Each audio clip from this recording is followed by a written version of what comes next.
Good evening, everyone, and welcome to Police Off the Cuff, Real Crime Stories. I'm your host, retired NYPD Sergeant Bill Cannon, a 27-year veteran of the NYPD. We have a really interesting show for you today. And even though many have made light of this NBA Mafia connection with this gambling scandal, it is huge. It is huge. Just think about the NBA being a multi-billion dollar business. And then you get a couple of players that are dishonest and selling information to the mafia, and not just selling information, but actually actively acting on this information. For example, Terry Rozier took himself out of a game. And when they all he gave information that he was going to do it, he was either going to feign injury, and that would totally affect the outcome of that game. And it did. And some people made hundreds of thousands of dollars on that bet. Think of the integrity of the entire league, or the lack thereof. And whenever you get involved in La Cosa Nostra, you see this, an NBA gambling scandal, Cosa Dostra, I called it, But whenever anyone gets involved with La Cosa Nostra, which stands for our thing, you're dealing with criminals. You're dealing with people that will kill, that will break bones, that will threaten, that will extort. And here you have these players. And we'll get into it as to the why. Why were these guys, who are almost all multimillionaires themselves, getting involved in this gambling scandal? Absolutely outrageous. Just as the NBA season was getting underway in late October 2025, federal authorities dropped a bombshell. They announced a massive nationwide takedown of a criminal network connecting professional basketball directly to La Cosa Nostra. Over 30 people were arrested across 11 states, including prominent NBA figures and at least 13 members and associates of New York's notorious crime syndicates, the Gambino, Bonanno, Genovese, and Lucchese families. The federal indictments, called Operation Royal Flush and Operation Nothing Bet, laid out two separate but connected schemes. The first was a sports betting conspiracy where inside information was allegedly used to place illegal bets on NBA games. The second, and maybe even more shocking, was a coast-to-coast operation to rig high-stakes underground poker games, all supposedly backed and protected by the mafia. This was no small-time bookie operation. Prosecutors called it a financial pipeline for the mob, a sophisticated machine built to generate millions in dirty money. One victim alone was allegedly cheated out of $1.8 million. Law enforcement says the whole scheme preyed on the glamour of celebrity to fund organized crime, using threats and violence when people didn't pay up. So this isn't your friendly Tony Soprano's family, right? This is the real deal. And the real people that do kill people, do threaten people, that do break people's legs, and are dealing with dishonesty and theft. So we're going to get deeply into this and how this affects sports in general. Could this happen in the NFL? Could this happen in Major League Baseball? And affirmative to all of those, because it happened in the NBA. And this is not a new thing. It's an old thing. So folks, hold on to your hats, hold on to your loved ones, hold on to your sports betting. You're about to enter true crime from a police perspective. You're about to enter the off-the-cuff zone, the police off-the-cuff zone.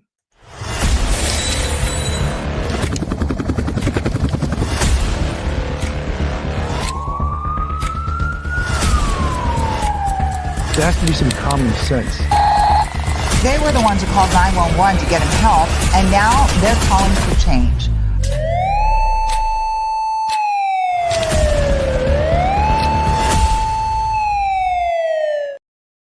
Joining me today in this really interesting but difficult, and most people don't enter this realm of the world where they're gambling among organized crime figures. So I'd like to first welcome to the show retired NYPD Sergeant, professor at Albertus Magnus College in Connecticut. attorney. Welcome to the show, Professor Mike Geary. Mike, welcome. Bill, thank you for having me on. Good evening. Good evening. And of course, we have straight out of Brooklyn, retired NYPD detective, Phil Grimaldi. Welcome, Phil. Thank you for having me, Billy. How you doing, Mike? Hey, Phil. Good afternoon. Mike, I know that you probably didn't, even us in Manhattan, we didn't get involved in much mafia stuff because the mob really was centered around Queens, around Brooklyn, Staten Island. They really, a few of them may have lived it and they applied their trade in Manhattan, but most of the organized crime, they did it in the communities they lived in, believe it or not, which is not a strange thing for criminals. They like to, it's convenient. There's plenty of people to victimize in my neighborhood. What do I got to travel, right? Mike, this is a huge case, and the threat to a huge corporation like the National Basketball Association is real. And if I was the president of the National Basketball Association, I would be a little bit afraid. And if I was one of the owners of these teams, I'd be very, very afraid. Your thoughts, Mike? Yeah, Bill, there's so much riding on this. You're talking about, like you say, multi-billion-dollar corporations. You're taking a look at the NHL, the NBA, the NFL, Major League Baseball. There is so much money with the fans, with the advertising, with the merchandising, all of that. It's all rolled into one. There's so much money at stake. And what drives it is the viewership on TV, the attendance to the game, and all that merchandise. All of that stuff is owned by the leagues. And therefore, they've got a huge financial stake in this, in the outcome of this. They should treat it very seriously and, severely punish those involved. People talk about Pete Rose, and maybe he should have never been blacklisted for the rest of his life and, denied entry into the Hall of Fame. But unfortunately, however you feel about it, that was gambling. And so therefore, this has to be eradicated as fast as possible in order for the leagues to be able to say, we run an honest operation. We're not just entertainment. We're actually real sport. And you can trust us when we say it's a clean game. But that's going to take a while. Absolutely. Phil, I know that you lived in Brooklyn and you worked in Brooklyn and grew up in Brooklyn, and you had a lot of contact with real wise guys, imitation wise guys, associates. Everyone pretended they were, who you with? Oh, I'm with the Genoveses. A lot of them were full of shit. They weren't with anybody. But anyway, that you see these big guys, Chauncey Billups, Damon Jones, Terry Rozier, and you're like, how could these guys threaten them? Well, obviously, they must have got into some hot water, Phil, because you don't just volunteer your services to La Cosa Nostra because you like them, or they're going to give you a good seat at the table. You want to give us a little education on how La Cosa Nostra works? Well, Billy, growing up in Brooklyn, what you were talking about earlier, there was the real wise guys, there's the wannabes, and then there's just kind of hanger-arounders. But gambling was a major, major thing in organized crime. I mean, growing up, they had illegal betting parlors around the area. And from time to time, the NYPD, along with the district attorney's office, would go into these locations after building up a probable cause, and they would go in there and make a handful of arrests. But they almost had, I would call it a professional relationship between the gangsters and law enforcement. They would go in, they would break up the tables, and they'd say, we need 5 bodies or we need 6 bodies. And they would pick 6 guys to be arrested. You went last time, I'll go this time. That was then. What we're talking about today with this gambling corruption scandal in the NBA, I mean, gambling has really, really skyrocketed over the last decade. I'm talking about legal gambling. But then you have the underworld that wants to retain control and make money off of it. So they still have these illegal betting parlors. And now, the mob has really softened on a lot of the organized crime killing and stuff like that, because very difficult today to get away with murders with all the technology, cameras, cell phone technology, all the things that we talk about in a lot of the cases over the last number of years. So with that said, they want to be able to still maintain some revenue from gambling. And then when you take these NBA players, they're stars, they're glamorous, they use them as fish, so to speak, to bring in people to say, I'm a wealthy guy, but I'm going to play poker tonight with Chauncey Billups or whoever it is, someone famous. So that glamorizing of the game. And meanwhile, the games were fixed. They had X-ray technology on the tables and a lot of different things that I'm sure we're going to go through. But that's how the mob put their reach into the gambling world of today. Absolutely. Let me play this little snippet here. The NBA. I'm ashamed that those guys will put their families and their careers in jeopardy.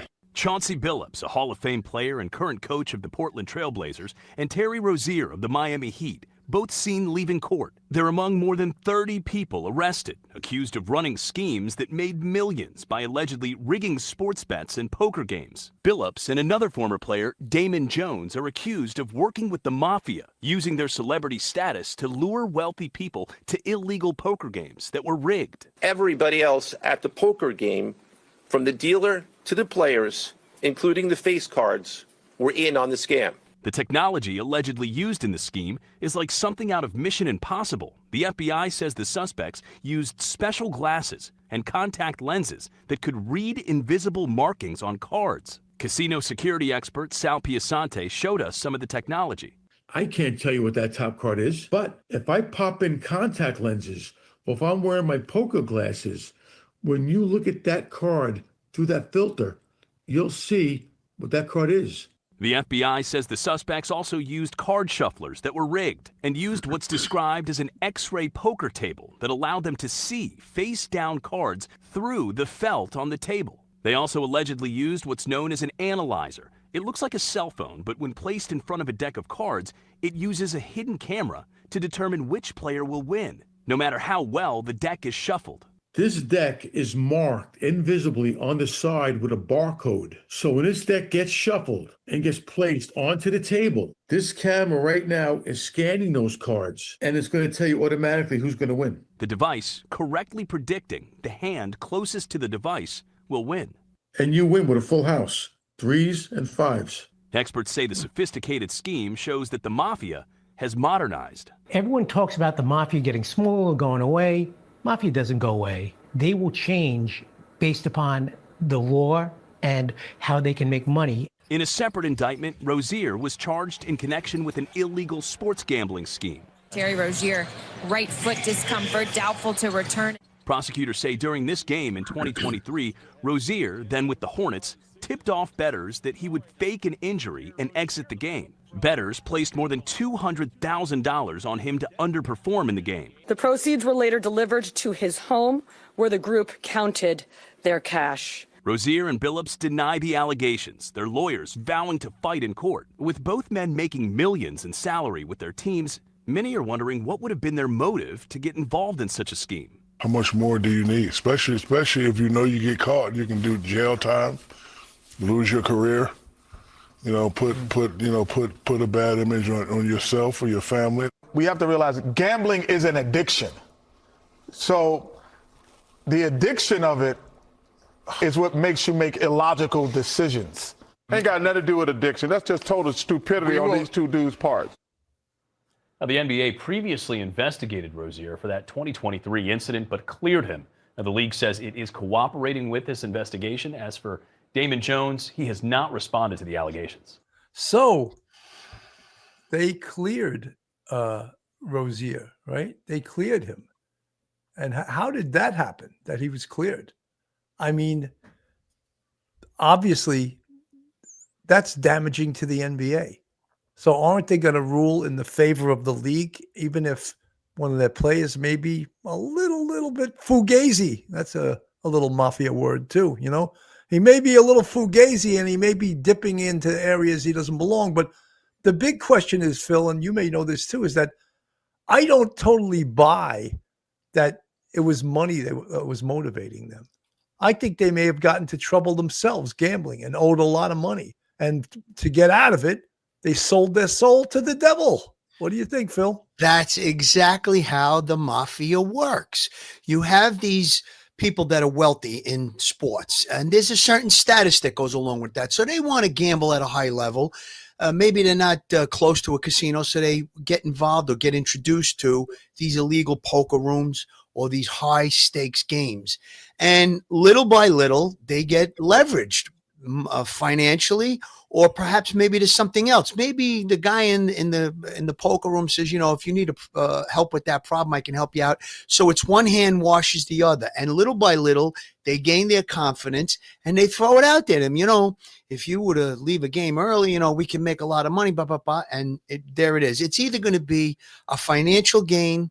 It's going to be something with status that they wanted to be a high level playing. They wanted to be in with the boys, or the leverage of they owed a lot of money. And we know organized crime uses intimidation. They'll use violence. They'll use all types of tactics, innuendos, certain, I know where your children go to school, things of that nature. And this is how they operate. They have always operated that way. And that's how they may have leveraged some of the main players in this NBA gambling scandal. No doubt about it. From the chat, Renee Voice Brand. Gambling, professional sports, and the mob have been around since the Black Sox scandal and will continue into the 21st century and beyond. Renee Voice Brand, you're preaching to the choir. No doubt that's going to be the case. However, these sports organizations, the NBA, the NFL, Major League Baseball, they have to do something to protect their product. Their product has to have integrity. If their product loses integrity, fans are going to lose interest. And there is a lot of legal betting on these sports, right? In fact, the NFL just decided to jump into the fray with contracts with NFL DraftKings, FanDuel, sports wagering. So then they also, Caesars Entertainment. So is that a little bit of a conflict of interest when you're trying to keep the integrity of a sport going in which you are the owner, it's your corporation, and now you're going to jump in with gambling, which can compromise your players, Mike? Yeah, Bill. I mean, you can run a clean organization, a clean sport, and have tremendous amount of money being gambled on it. We see the Super Bowl every year. That's probably the single biggest event, in America where somebody's going to gamble. We see this with horse racing and the Triple Crown, things like that. It's possible, but you're playing with fire. That's the problem. When you have that much money floating around, we've seen this in basketball. We talked about this before the show in the late 1950s. We saw this with the NCAA, the CCNY scandal, where players were paid to shave points. If they're if they're 10-point favored, they would come in under 10. Or if they're a 6-point favorite, they were told, come in at 7. Whatever the gamblers wanted, they'd still win the game, and they'd play to win the game, but they'd play to win it by a certain margin, and under or over whatever that margin is, whatever they wanted, the organized crime people wanted. So that's been around forever, and that's the 1950s. Now you talk about online, gambling, you got a NFL franchise now in Vegas, which is the gambling capital probably of the world. And so you can run a clean operation, but there is way too many temptations. So you're playing with fire.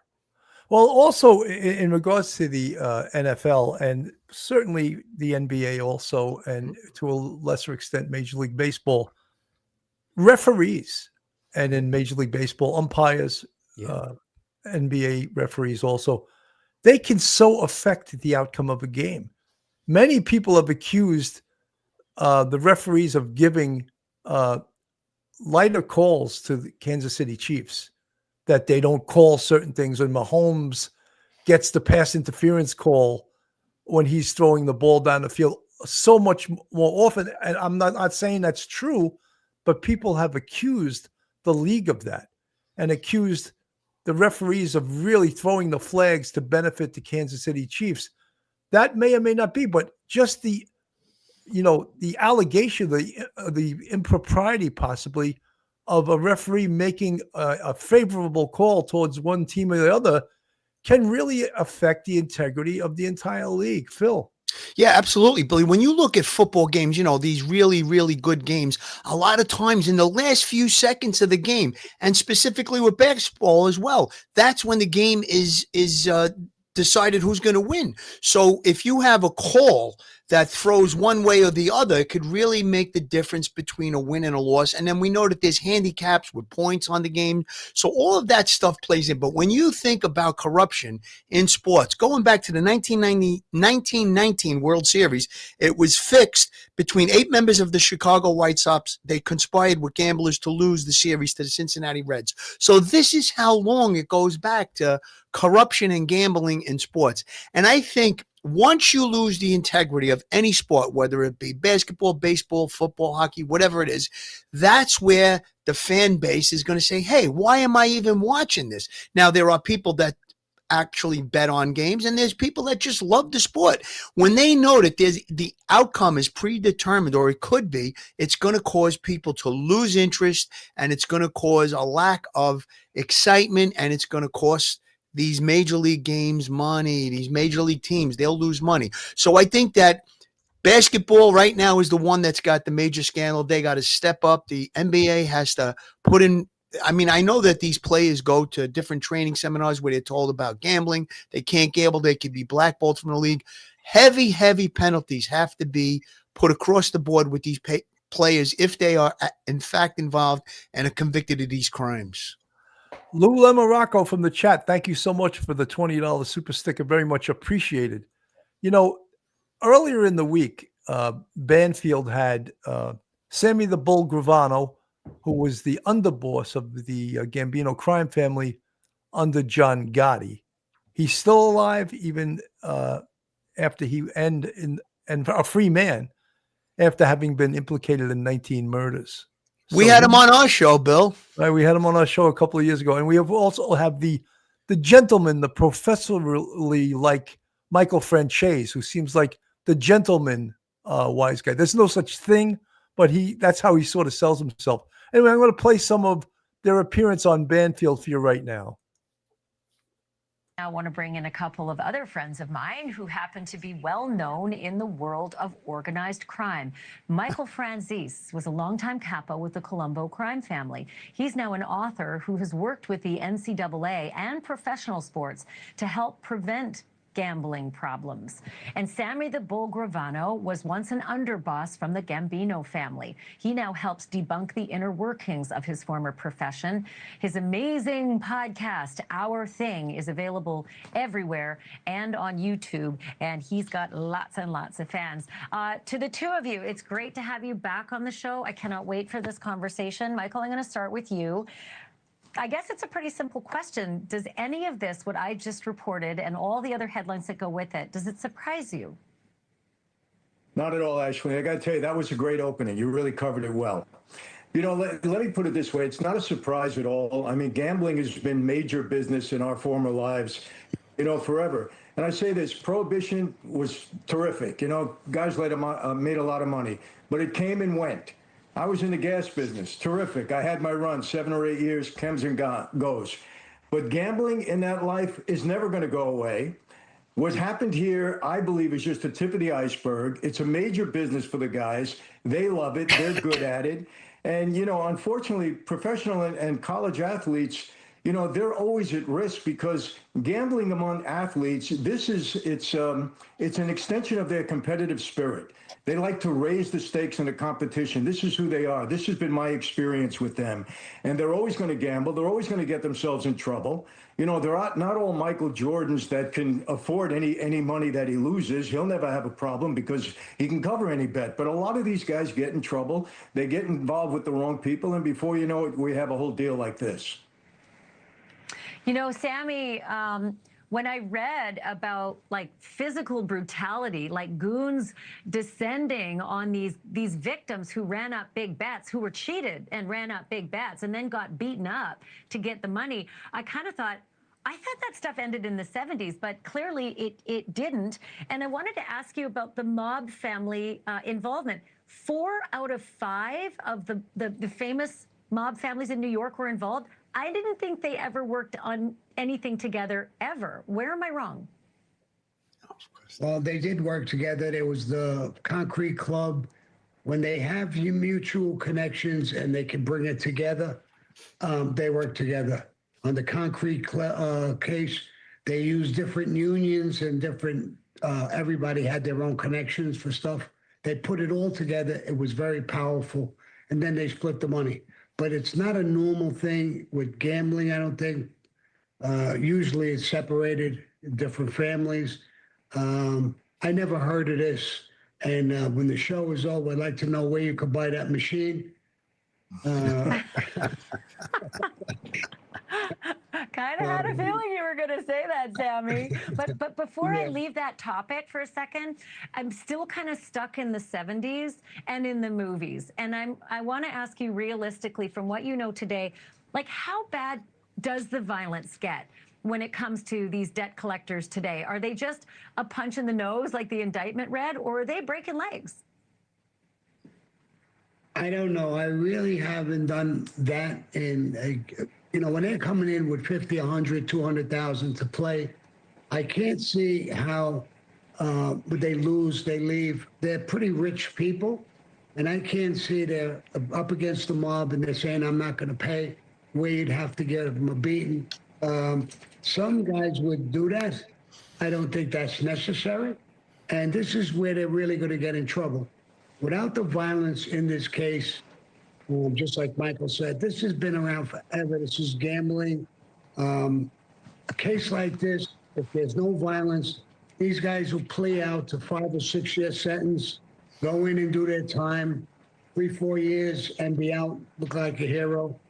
There's no reason to get beatings. And I don't think that a lot of these people, I think government has always turned around and exaggerated cases, just like they did in the P. Diddy case. They put it into a RICO case, didn't belong in a RICO case, and they lost the case. With a RICO, it's almost impossible for them to lose. So I'm also really confused about how the professional athletes get roped into A, being convinced to come and sit at the table to make it look legit, and B, fake an injury so we can all make a little money off the the spread. Maybe Michael, if you could explain to me, how does the members of the racket, how do they approach these coaches and athletes to ask for those two things? Do something, throw a game, fake an injury, or come and take part in these poker games so that we can fleece all these rich people? Well, quite often you don't have to convince these guys to do it. They're on the streets sometimes. They have relationships. They meet with somebody. It's like anything else. You get around them. They get to trust you a little bit. You talk about making some money. Who knows? If he's a real gambler, maybe they lost some money. They want to make it up. And, they came around us a lot because, hey, we can work with these guys. They're never going to tell on us. They're going to protect us. We can make some money with them. Why not? You got to remember this, Ashley. When you're trying to, compromise the outcome of a game, it's never about winning or losing. It's always about the point spread. So if you have a player that, allegedly, let's say that team is favored to win by 10 or 12 points, and that player is either on the bench or out with an injury, and he doesn't contribute, and he tells his partner there, hey, bet the under because I'm not going to be there. Well, who's hurt in his mind? We're not losing. We're just not going to cover the spread. So we made a few bucks. We didn't really hurt the team. And that's how they think of it, and that's how we can convince them. Hey, I just want to say something about this. First of all, anyone out there listening, don't ever trust a wise guy. Don't ever trust anyone in organized crime. They may be like, hey, you got a problem with your neighbor? I can help you. I can take care of it. Once you do that, they own your ass. You're in their back pocket, right? With these guys, these NBA players, chances are they all have gambling problems, or perhaps what I just said, maybe they had a problem off the court that they needed taken care of. So stupidly, maybe they went to these morons, from the Gambinos, from the Genoveses, from the Lucchese family, right? Hey, could you do me? Hey, they always talk like this too. Could you do me a favor? And then once they accept that favor, they own your ass, So these guys may not understand that, but That is the truth. And one of the things I have to disagree with Sammy the Bull Gravano on is this whole Rico thing. You say Rico's not a guy from the Bronx named Rico Suave. Rico is the Racketeering Influence Corrupt Organizations Law, which is a federal law that can put you in prison for 40 years for a gambling offense like that if they can prove that it's part of a corrupt organization and continuing criminal enterprise. So they've done that. And all these mafia guys that take, I'm a stand-up guy, I took a vow of a murder, except if they hear the word Rico, then they will sing like a parakeet. Phil, I can see you nodding your head. Yeah. When you're talking about Rico now, if the gamblers, the people running the card game, let's say the poker room, if they're involved in organized crime, they're taking in money, so they're making profit, and then they have to kick it up to whoever the boss of their family is, their captain or above.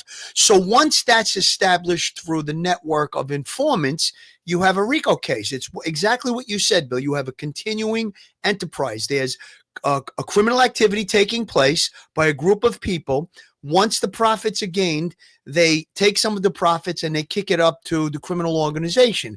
I think that's established in this case, and I'm actually a little bit surprised that there hasn't been a RICO charge as of yet, but we don't know what's coming down the pike. Now, one of the things that I'm asking is this the tip of the iceberg? Because when you watched that press conference the other day that was given by the FBI and the NYPD, it sounded like there's more heads that are going to roll. And we know every time, and from a law enforcement perspective, that I was in law enforcement, anytime you do a takedown involving mafia and organized crime, they say 30 people arrested. There's always a handful of people in that group that get arrested that either already are informants or become informants. So that's when the investigation and the case widens. So I think that there may be other heads to roll here, and this may be bigger than we are seeing. They're talking about 3 people that are involved in the NBA. Who knows where it's going? Perhaps it could go into other sports as well. You know, Phil, that's Chauncey Billups you see on the screen, right? And it's Chauncey Billups. He's the head coach of the Portland Trailblazers. Damon Jones and Terry Rozier. He was a Miami Heat. Miami Heat, and he's the one that feigned an injury to affect the betting on the game. So that also is that lacks integrity hugely, and I would say, if they can prove that he's guilty, I would say his NBA career is over. You know, but Billy, think about what Francis said. It's true. If there's a point spread of a few points and he goes out early and they take the under, the team still wins. But however, he's got this $200,000 profit through this organized crime channel. So again, he's not really hurting the team. He's making money on the outside. The way that's the mentality I think that he's thinking. Yeah, but he is hurting his team. Once you, of course. He's honest like that. These mob guys just say it. Anything that benefits them, that's what they. Let me just play this quick NBC clip. Tonight, NBA Hall of Famer and Portland Trailblazers head coach Chauncey Billups and Miami Heat star Terry Rozier have been placed on immediate leave by the NBA after their arrest today as part of a stunning gambling scandal. This is the insider trading saga for the NBA. 2 schemes naming more than 30 people, according to charging papers, including 4 well-known mafia families in New York City. Your winning streak has ended. Your luck has run out. Violating the law is a losing proposition, and you can bet on that.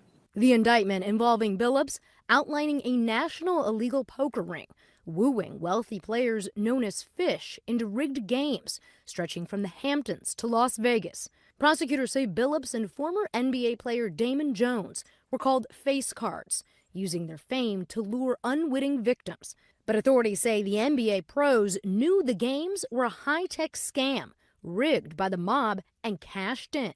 They used custom shuffling machines that could read the order of cards, barcoded decks, and hidden cameras built into tables and light fixtures. Court documents showing one of those shufflers disassembled, and this poker table taking x-rays to reveal cards face down.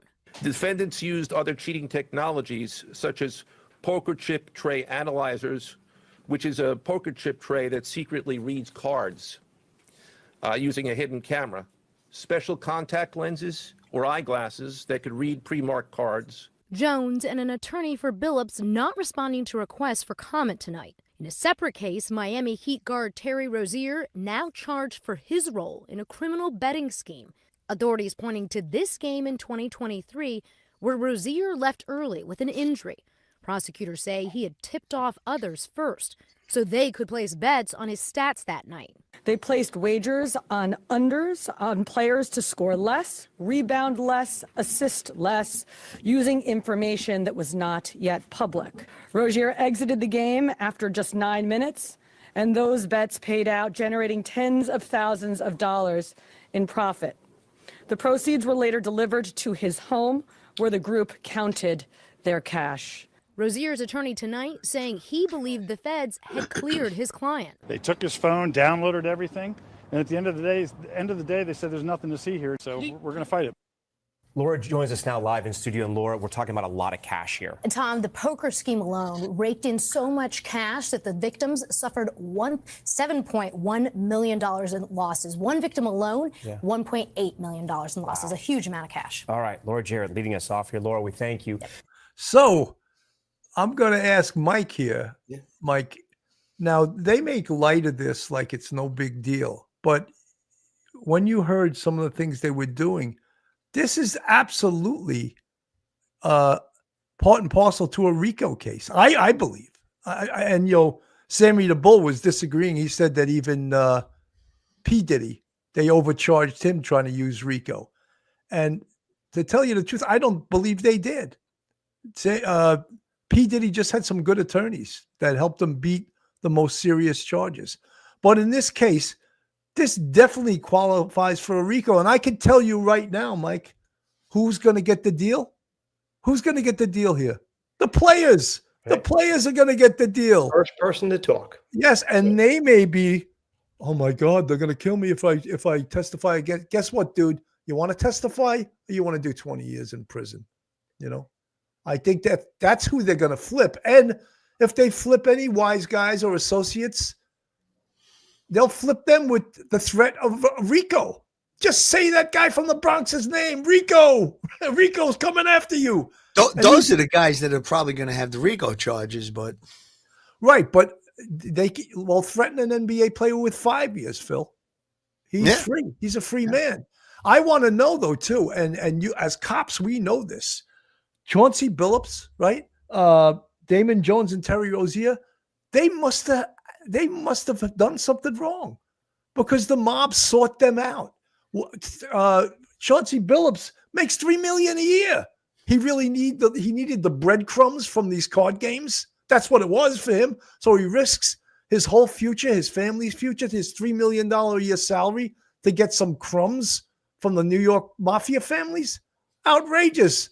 So, Mike, what do you think about a RICO case in this? Yeah, Bill, I think when you look at you have people gambling in Las Vegas, the same people involved in New York. Okay, now you're going across state lines and it's organized. Obviously, it's going to be in federal court. That's RICO right there. You're going to go after the mafia figures? Absolutely, because that's what you always do with RICO. Now, however, if you get these NBA players that are sitting around a table and everybody's in on the Sting, like that movie The Sting with Robert Redford and Paul Newman, everyone around the table is in on it, and the only person who doesn't know what's going to happen is the mark, the person, or they call them the fish, the person sitting there, and they don't know what's going to happen. And they're thinking they're rubbing elbows, they have great scotch, they got a great, beautiful luxury place, and they think they're rubbing elbows with people like they're celebrities. Maybe they're losing $500,000, $250,000, and they said one person lost over $1 million. Maybe they can afford it, maybe they can't. But if it can be proven, then the NBA players should not only the mafia, but the NBA players should be part of that RICO statute. Now, you may have in the future going forward, the next couple of months, superseding indictments that would make it a RICO case rather than just right now sports gambling. But they're not out of the woods. Like, okay, this is the worst we have to deal with. No. It can get a whole hell of a lot worse. And then think about that. If they didn't report all that income, someone in the chat said, will the IRS go after whatever they got?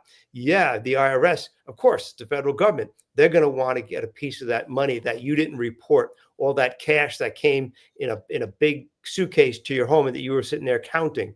So none of these people can say, okay, well, this is the worst case scenario. Let me try to deal with it. No, there could be a lot more coming in the future. Absolutely. Jane C., thank you so much for the $9.99 super sticker. Much appreciated.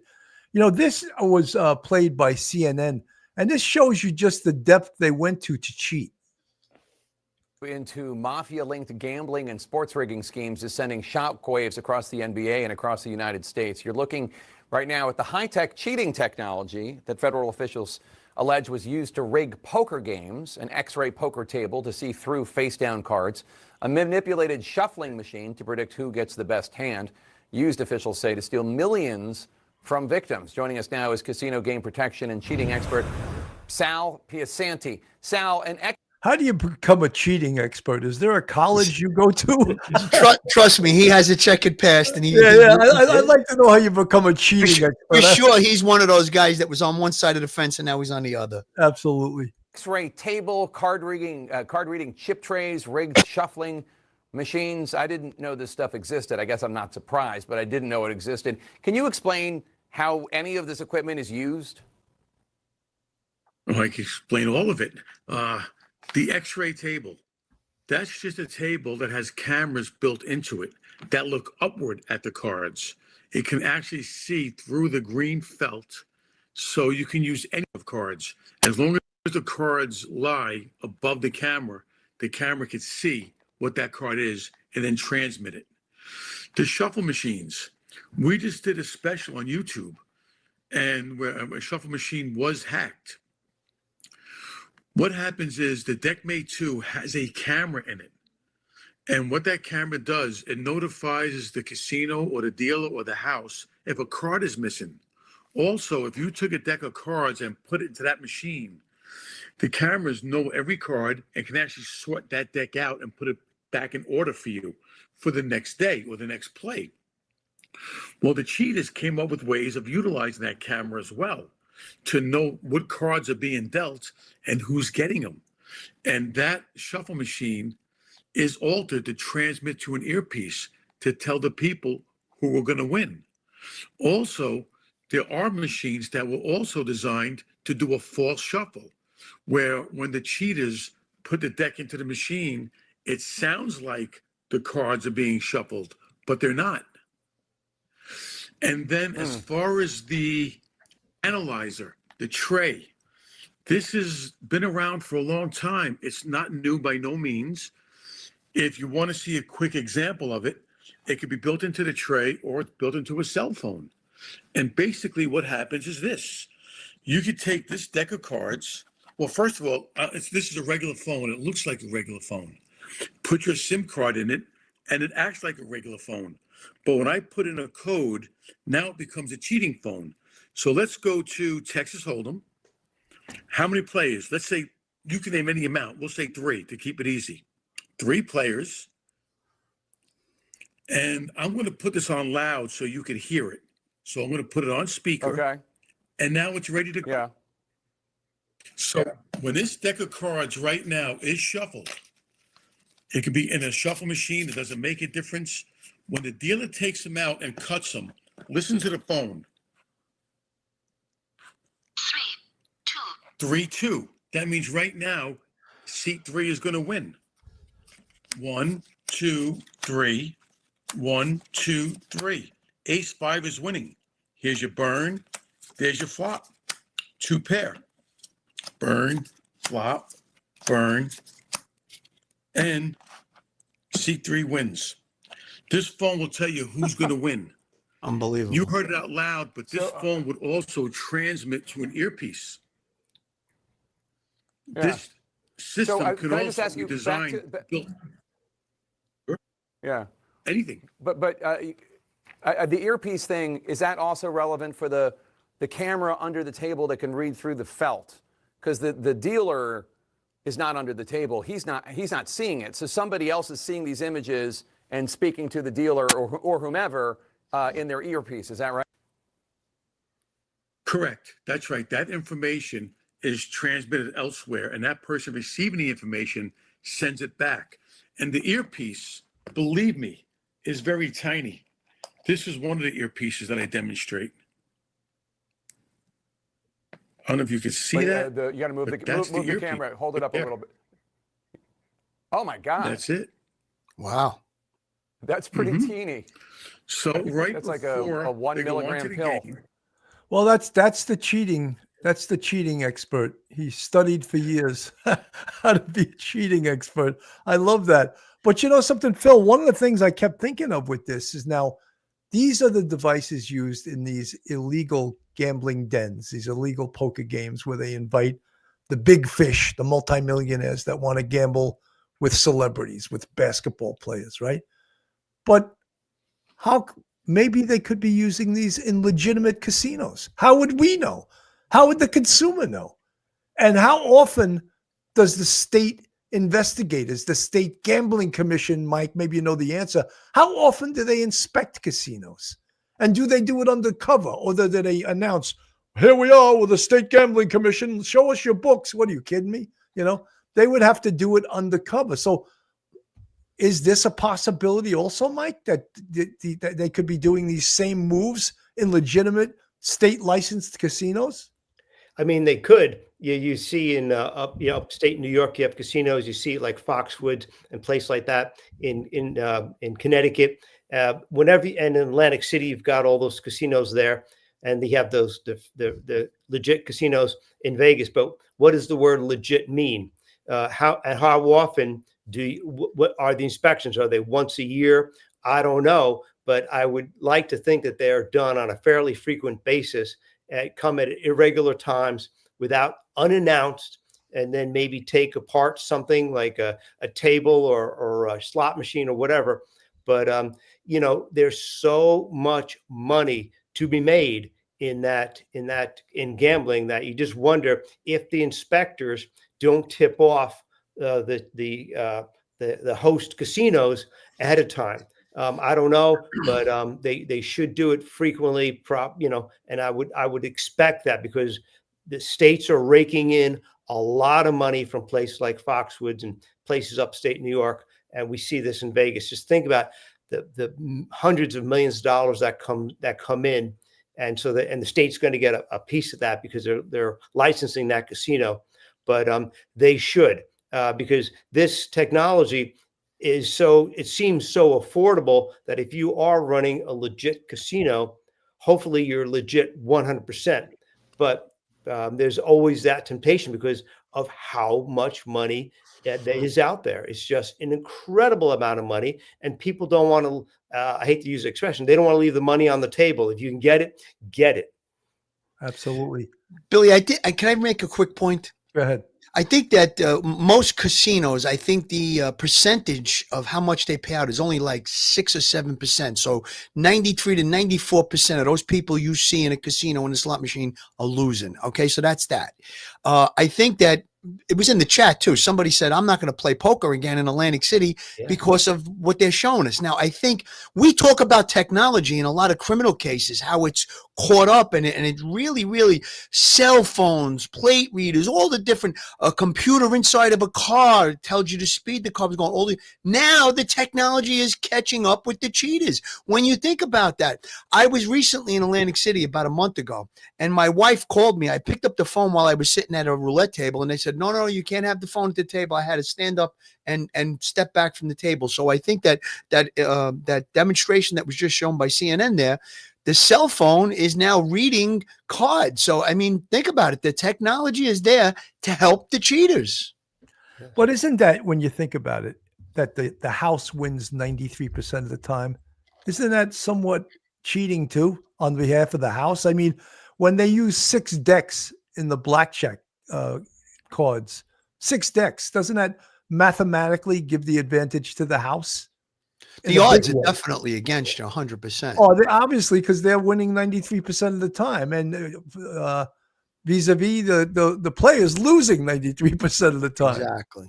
People only tell you when they win. No one comes home and says, "Oh, I lost $1,000 at Atlantic City," you know. Well, with cards, I know that there is a formula. Like with blackjack, you're supposed to hit at a certain number depending on what the dealer is showing. Now, that formula, even though it does sometimes yield a good result where you'll win, but basically it's still in the house's favor. No matter how you lay it out, they have the edge. Like you said, Billy, they're putting 6 decks of cards, and it definitely favors the house.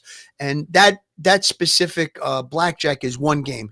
When you throw dice, you don't know what's going to come out. That's probably one of the most safest bets that a person can make in gambling. I don't shoot dice, but because it's a little bit intricate.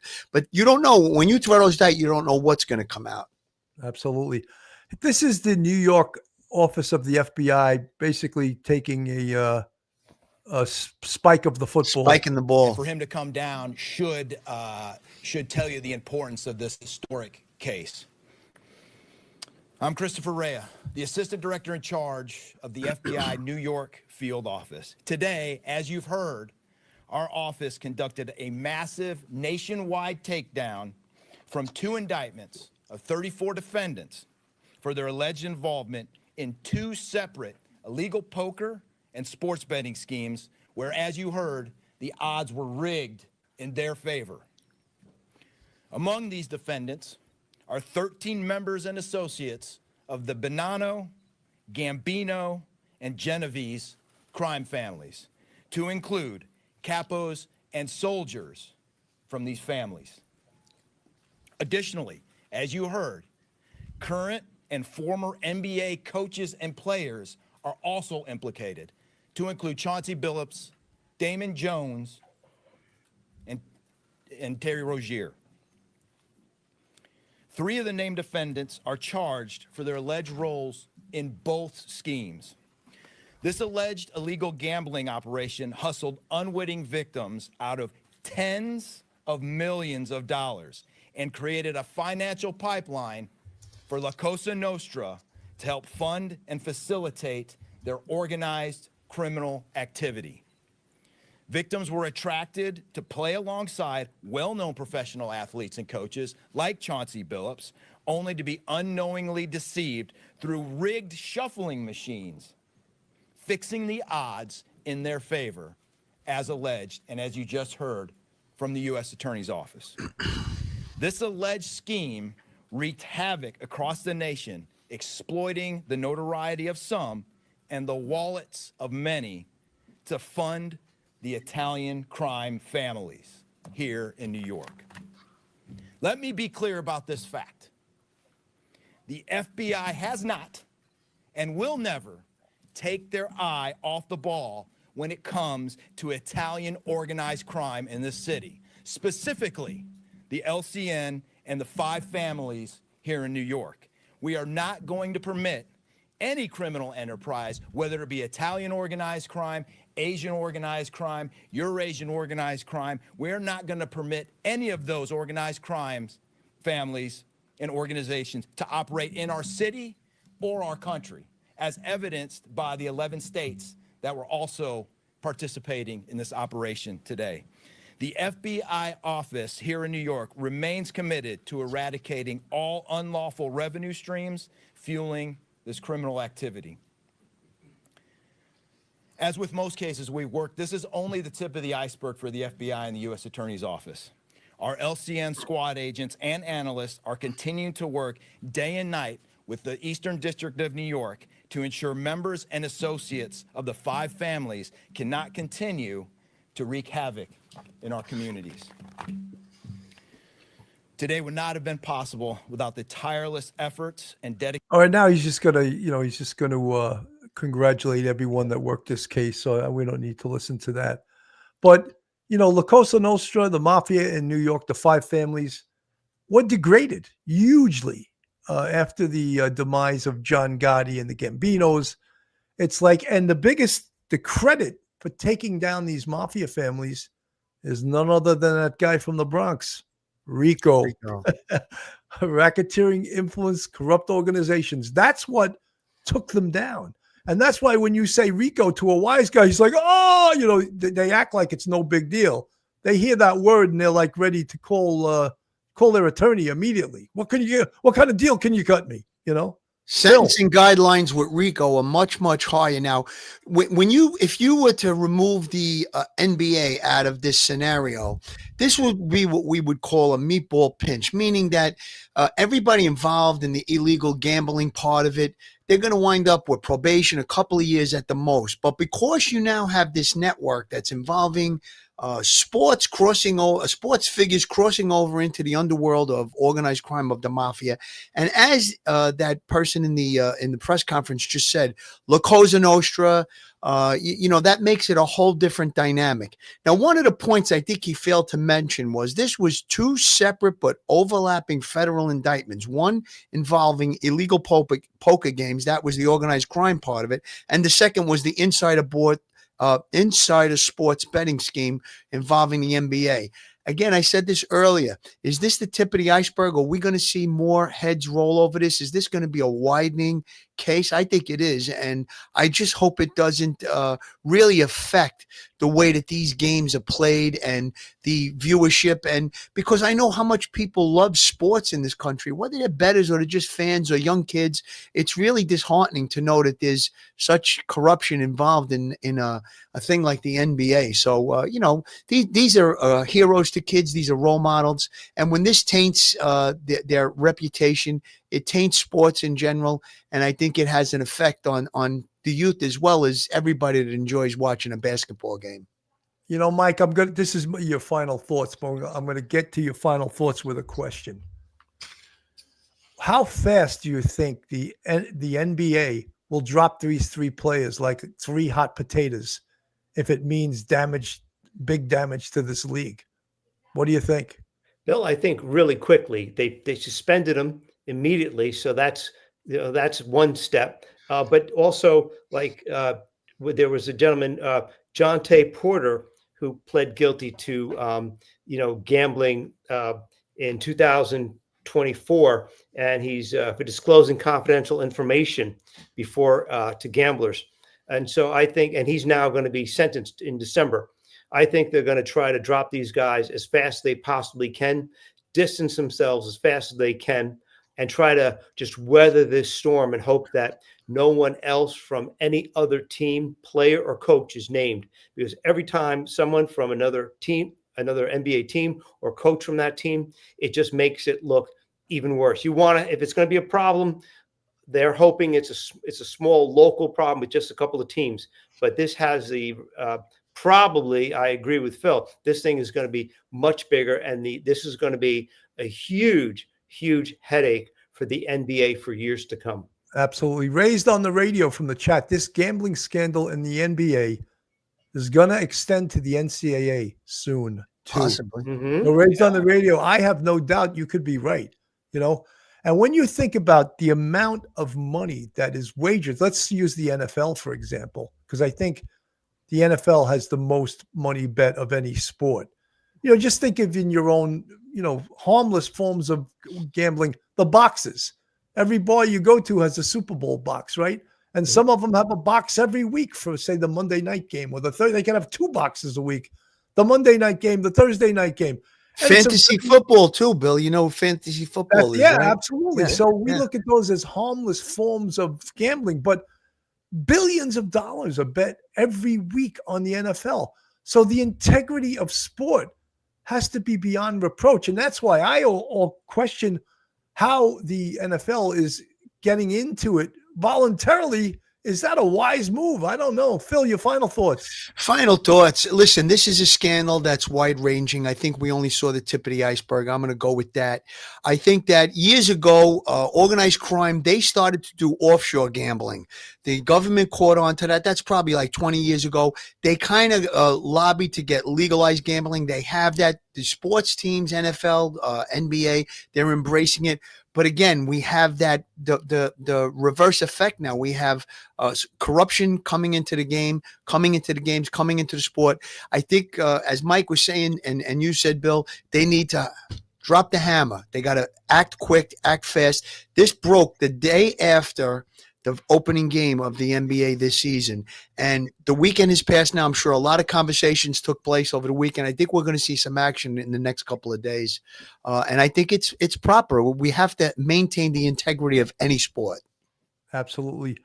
Jane C. from the chat, I heard the mob recruits people in debt with them to pay them back by bringing big fish with dollars into the rigged games. Of course. That's Jane C., they do all of that stuff. Anything that's really despicable, anything that's the lowest form of animal, they do it, and they justify it by saying that's how they make a living. That's how they make their money.